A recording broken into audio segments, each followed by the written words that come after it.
The World Rally Championship demands speed, precision and no fear. Now it's Finland. One mistake here and it's game over. It's round 9 of 14 in the WRC and we're flying high in the spiritual home of rallying.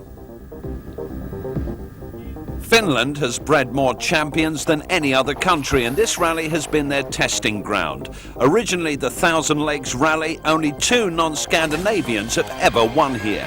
And now with the Finn Tommi Mäkinen accelerating away at the top of the Drivers' Championship, the question is whether Colin McRae or Carlos Sainz can catch him. There is no faster rally than this. The average speed last year was 122 kilometers an hour. There are no larger crowds, 10% of the Finnish population are here, and there are few bigger jumps. This is the adrenaline roller coaster ride of the championship.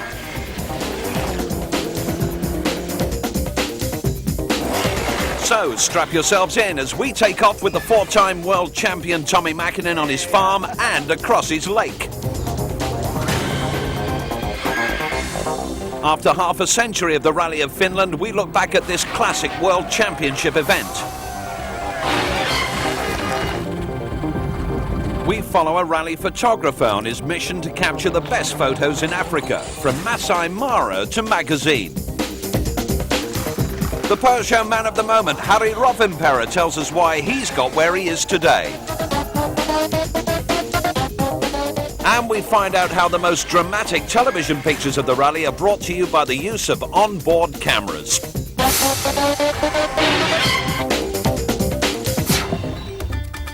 But first we look back at what happened at round 8 in Kenya. The plains of Kenya, home of wild animals, the Maasai, and once a year a unique motorsport challenge, the Safari Rally.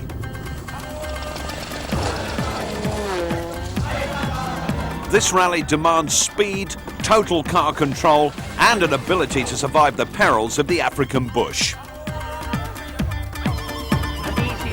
The first stage of the first day claimed the first victim. Richard Burns' broken suspension left his car and possibly his title chances stranded at the side of the road. Next out, 3 former world champions. A win here for Colin McRae could have put him in the history books as the most successful driver ever. Instead, he became the second big name claimed by the rally. The steering rack broke. We repaired it and then it broke again at the finish. We went through the fence here and then now the clutch is broken trying to get out the stage. Next out, Didier Auriol. A roll on the road turned his car into a fireball, a sight that scared the life out of Freddie Loix. Are the people okay? People okay. The car was a hole and the car was jumping like that and on the front and Peugeot went down to 1 car when reigning world champion Marcus Grönholm slid his 206 off a bridge and out of the rally. At the end of the first day, Subaru 2 were down to 1 car because of Toshi Arai's retirement. First victim of day 2, Carlos Sainz. For the second rally in a row, the Spanish star lost oil pressure and his chance of victory. Same than in Greece. Same than in Greece. Oil pressure. Leaving Delacour's focus as Ford's only hope. Despite a collision with a bird, a broken roof and turbo, Tommi Mäkinen was taking a decisive lead in the rally. While Freddie Loix, also dogged with problems, had to drag his Mitsubishi through to the end. Petter Solberg was in third until his wheel fell off on the final day, another unlucky retirement for the Norwegian.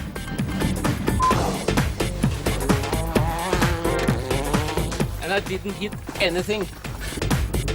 Meanwhile, another Scandinavian was keeping Peugeot's hopes alive. Harry Rovanperä was second behind Mäkinen on the third day and heading for his third podium finish. Also going well, both the Skodas. Armin Swartz was heading for Skoda's best ever result.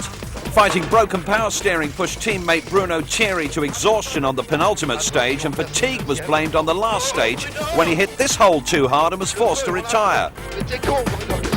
But But the rally belonged to Tommy Mäkinen. He'd been dominant from the beginning and found the right mix of speed and stamina to survive the safari. So, confirmation of the safari result, Mäkinen took victory over Harry Rovanperä and Armin Swartz took Skoda's first ever podium. That win opens up a 10-point gap between Mäkinen and McRae, and with 8 rounds gone, Mitsubishi lead the manufacturer's standings while last year's champions Peugeot are down in 4th. Yeah, it was good rally for us, no bigger problems whatsoever, and so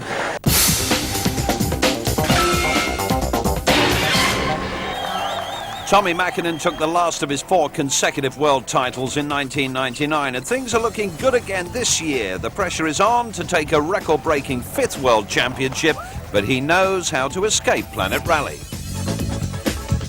welcome to Tommy Mäkinen's world. I just saw how small I am.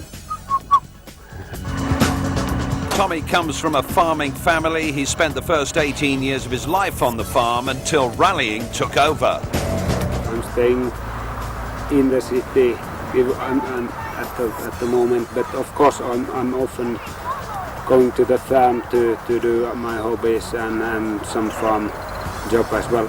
It's completely different world, and I like this kind of work. Sometimes just go to try them and find out how they are working. A little bit like a like a country boy maybe. This is the tractor department, and this is the motorbike department.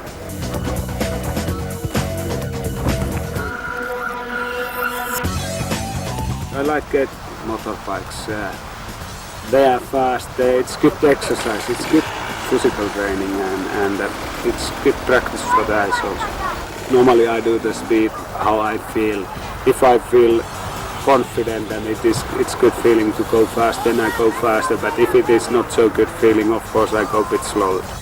It's very important to have a good friends to do something alone. It is not so nice to do, not so good fun. I have plenty of friends here and there, and we have many different.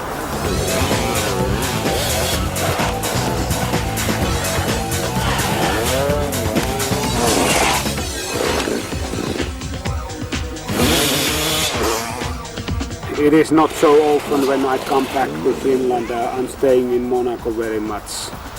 I have some hobbies there. Sometimes, especially summertime, I want to be here in Finland if it is, because it's so nice weather. We have plenty of opportunities. But it's important to leave the place where you've been rallying and go to the different place. Then you can forget it completely and you can relax. Now let's go on the lake.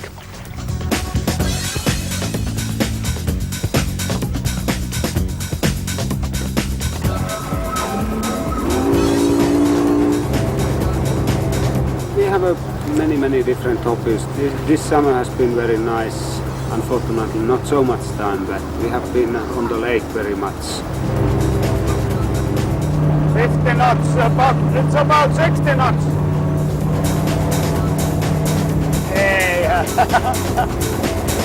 Now it starts the hunting season quite soon, and we have a hunting club. We are hunting elks and ducks and some other things.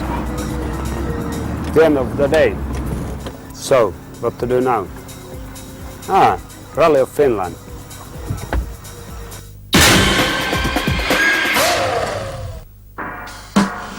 Once known as the Rally of the Thousand Lakes, Rally Finland is one of the most eagerly awaited rounds of the World Rally Championship. For the past 50 years, the massive crowds have been thrilled by spectacular shows of speed on the fast forest roads.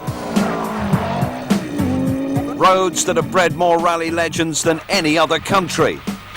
And the Finns dominate at home. Only 2 non-Scandinavians have ever won here. Carlos Sainz in 1990 and Didier Auriol in 1992. Apart from then, the Finns have dominated the past decade. Juha Kankkunen has won here 3 times. Marcus Gronholm took victory last year. But the undisputed master of these gravel roads is Tommy Mäkinen. His 1994 victory was his first ever World Championship win. He then went on to victory 4 more times.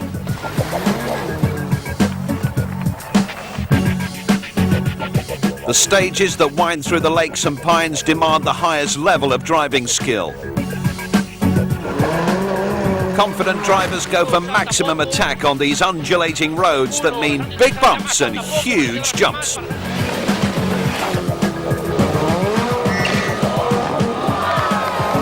But mistakes here are costly.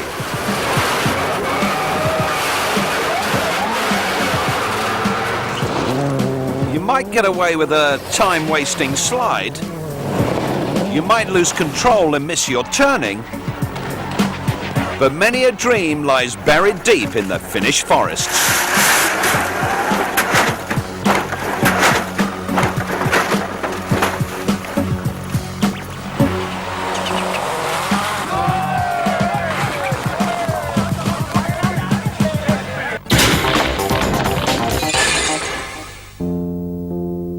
The fantastic locations, drama and action of the World Rally Championship make it the perfect event for taking amazing photographs for magazines. But capturing such evocative images as these isn't easy.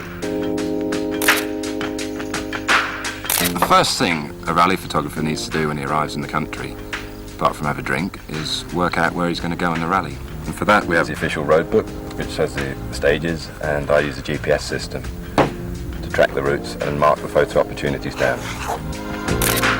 Telling the story of a rally in still pictures means doing your homework thoroughly to make sure you're in the right place at the right time.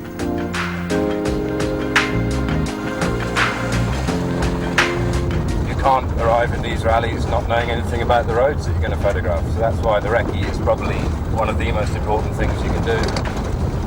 And here I'm looking for shots that show Africa, maybe some jumps, maybe some rough bit of road like this bit here. I found my spot. It's got everything I need. It's got a nice valley, nice African valley with some trees. It's going to have dust as the car comes down here. Big action, some bumps, some rocks. The car's going to jump up in the air, the rocks are going to fly off. It says Africa, what more could I want? Most important bit of kit, your silly hat. Keep the sun off your head. Tools of the trade. In the bag, we've got 2 of these, 35mm camera bodies. For the really big action, the water splashes, the jumps, where you have to stand a little bit further back, take one of these, 300mm. Standard bit of sports photography kit all across the world. Bolt that to there, and we're ready for action.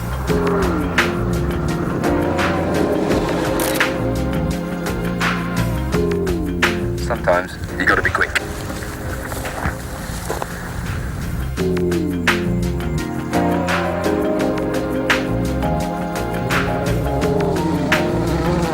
Well, that looked pretty good to me. We'll know exactly how good in about 5 days' time when the films are processed in London.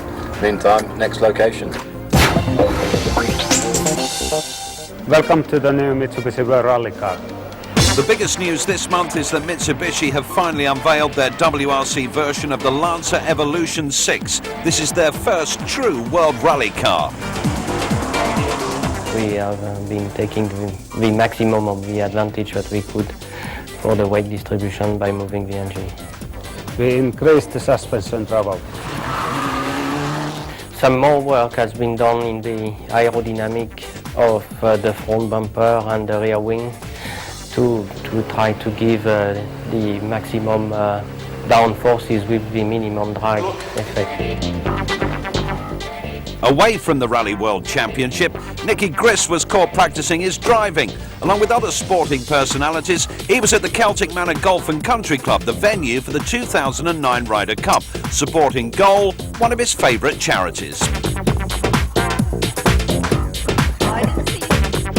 Meanwhile, at the Estonian Rally Championship, the EOS Subaru Challenge, Marco Martin was doing the business in a work Subaru. The roads here are very similar to the ones this weekend, and it provides great preparation for Finland. The 25-year-old Estonian met the home crowd's expectation, winning 12 of the 14 stages and coming home a minute and a half ahead of his nearest rival.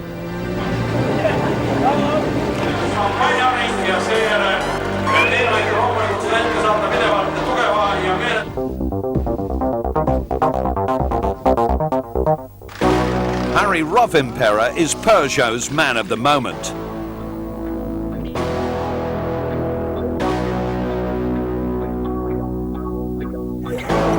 Winner in Sweden in his first drive for the French team, and podium finisher in both the Acropolis and Safari, he is a nominated driver here in Finland, his home event. I have a good energy now because last year I drove only four rallies, and now life is a little bit easier. Not surprising now that he's a Peugeot works driver, but things were not always so easy. Harry didn't start rallying until he was 23. I don't have the money this time. I need working many years before I can buy first rally car, and that is a little bit. That is a question why I'm starting quite late. No money and no car, but there are always ways and means. You need doing everything. You are mechanic in the night time, and daytime you're working in the factory, and at the same time you try to take good sponsors and meetings. The hard work paid off. Seat offered him a works drive in 1996, but after 3 years as a driver, the team replaced him in 1999, even after third at the WRC Rally of Great Britain. Back as a privateer, he bided his time, driving a variety of cars. That is a great time for me last year. Anyway, it's only few rallies, but a lot of things I can do in there. The best of which was taking third in Finland. Peugeot was so impressed they asked him to join them for the 2001 season. Of course, that is big dreams after this very difficult year. The rest is history.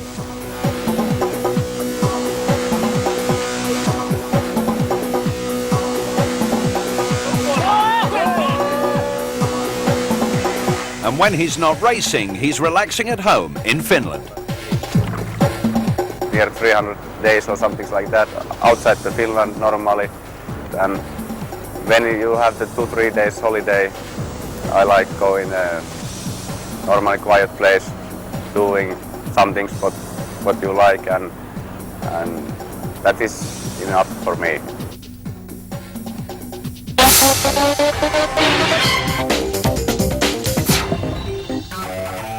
You see the best drivers in the world face to face because onboard cameras capture every second of the action. They are placed in seemingly impossible positions to allow the viewer to appreciate exactly what the drivers and cars are going through.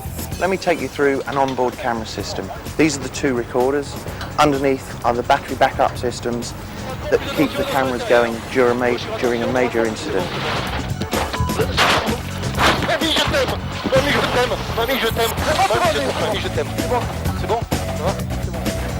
This is the main point of view camera. It's used to get all the shots from behind the driver's head so you can see exactly what the driver's seeing. The second type of camera we use, it's smaller. We have to hide this in the dashboard so as we don't distract the co-driver or driver. This is used to get all those shots, the expressions when they have incidents, when they have a crash. This is the camera that we use to get all the extreme shots. Shots of brake discs, the front bumper, the top of the roof, the side shots, anywhere where there's extreme danger. This is Marcus Grönholm's car. He's the world champion, and I'm now going to put the camera in the car. This is where we put the POV, the point of view camera. The face camera. This gets the extreme close-ups of the driver's expressions. The extreme camera is going on the outside of the car to show you how much work the tyre, the suspension and the driver is doing. One of the onboard camera systems costs about £20,000. There are 22 cameras divided into 14 cars. We'll go through about 200 tapes per rally. 3, 2, 1, go. 30 kilo plus times a medium line. The aim will be to get the cameras in the car and the helicopters and the trackside cameras to be live so the viewer at home can see on the internet or on their television day by day, minute by minute, what's going on in the rally.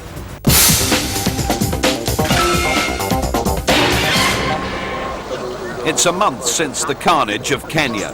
Finland offers a different type of gravel and different tactics. With the fine weather, the drivers will be hard on the gas. Here you have to drive with precision. And don't underestimate home advantage. More than any other, this rally is about knowing the roads. The Finns are going to be hard to beat on their own turf. We are born here, and I think we know the stage, of course, but they still know a little bit better than us. A man who knows these stages like no other is 5 times winner Tommi Mäkinen. It is every corner, every single corner. It's 1 centimeter. You have to be. It's most accurate driving lines. Whatever the outcome, the winner will have to travel the 1,678 kilometres that make up this rally. Based in central Finland around the town of Jyväskylä, each driver must complete the 21 clock special stages as fast as is humanly and mechanically possible. The quickest overall time after 3 days or legs wins. The countryside here is flat. Glaciers have carved the famous lakes and yumps or jumps that pitch the cars into the air. The smooth flowing roads make this a sprint event which tests the driver's will and bravery.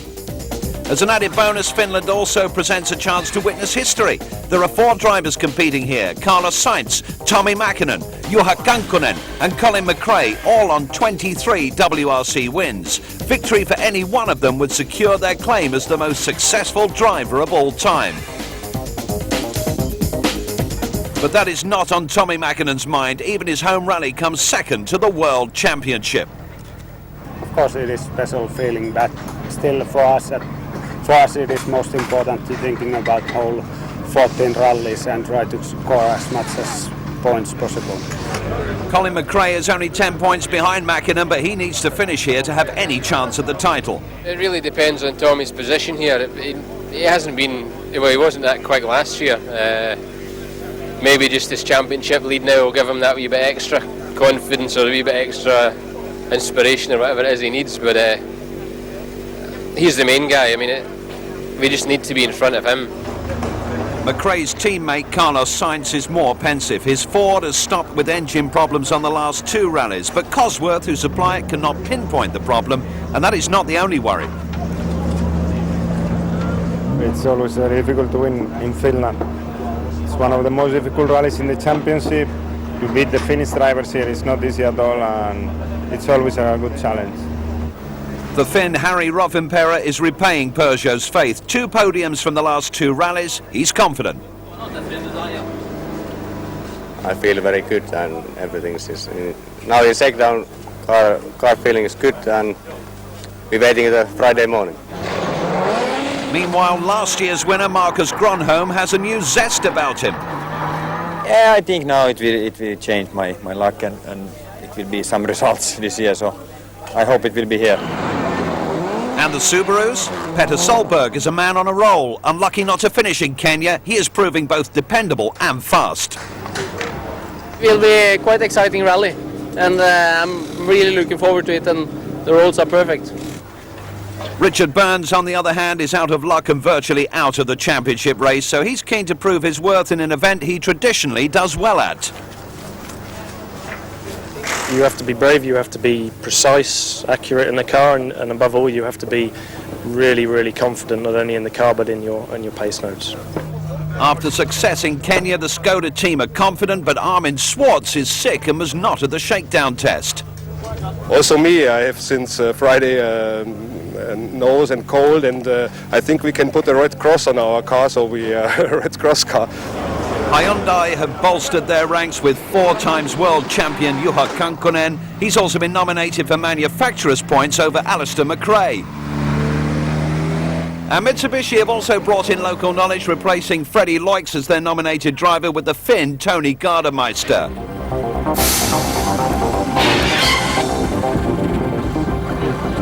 This weekend will be about the Flying Finns. Keep your head down and your eyes on the road. Goodbye, or as they say in Finland, moi moi.